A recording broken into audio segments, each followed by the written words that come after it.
புளியிஞ்சி recipe தான் இன்றைக்கி பார்க்க போகிறோம். வீட்லேயே ஈஸியாக டேஸ்டியாக செய்யலாம். ஒரு 1/2 கிலோ அளவுக்கு நான் இன்றைக்கி செய்ய போகிறேன்.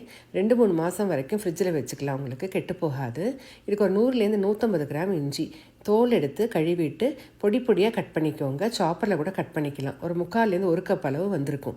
ஒரு பேனில் 2 டேபிள் ஸ்பூன் நல்லெண்ணெய் விட்டுட்டு கடுகு மட்டும் தாளிச்சுக்கோங்க. உளுத்தம்பருப்பு கடலைப்பருப்பு சேர்க்க தேவையில்லை. மிளகா வத்தல் கருவேப்பிலையும் கட் பண்ணி சேர்த்துக்கலாம். வறுப்பட்ட உடனே இந்த கட் பண்ணி வச்ச இஞ்சியும் சேர்த்துருங்க. இப்போ இது கூட பச்சை மிளகா ஒரு 7-8 பொடியாக நறுக்கினது, பெருங்காயமும் தாராளமாக சேர்த்துக்கலாம். நல்லா வாசனையாக இருக்கும். அடுப்பு கொஞ்சம் கம்மி பண்ணிக்கோங்க. நல்லா வதக்கிக்கோங்க. இஞ்சியில் இருக்கிற ஈரப்பதம்லாம் ஃபுல்லாக போகணும், அப்புறம் கெட்டு போகாமல் இருக்கும். இப்போ புளி ஒரு 100 150 கிராம் ஊற வச்சு இந்த புளி தண்ணி எடுத்திருக்கேன், வடிகட்டி எடுத்திருக்கேன், அதையும் சேர்த்துக்கோங்க. இதை கலந்து விட்டுட்டு இதுக்கு தேவையான அளவு மஞ்சள் தூள், உப்பு, சிகப்பு மிளகாத்தூள் ஒரு 1/2 ஸ்பூன் சேர்த்துருக்கேன். வேணும்னா சேர்த்தா போதும். மிக்ஸ் பண்ணிவிட்டு கொஞ்சம் கொதிக்கட்டும். கொஞ்சம் அளவு கம்மியாகி வரும்போது வெல்லம், புளி எவ்வளோ எடுத்தீங்களோ அதே அளவு வெல்லம் 100 150 கிராம் அதுவும் போட்டுட்டு நல்லா மிக்ஸ் பண்ணி விட்டுட்டு அடுப்பு கம்மியாக வச்சுக்கோங்க. Medium flame, low to medium ஃப்ளேமில் வச்சு ஒரு 20 நிமிஷம் வரைக்கும் விட்டிங்கன்னா நல்லா இந்த மாதிரி அளவு கம்மியாக கட்டியாகிட்டு வரும். இந்த பதம் நான் அணைச்சரில் ஆறும்போது கொஞ்சம் கூட கட்டியாகிடும்.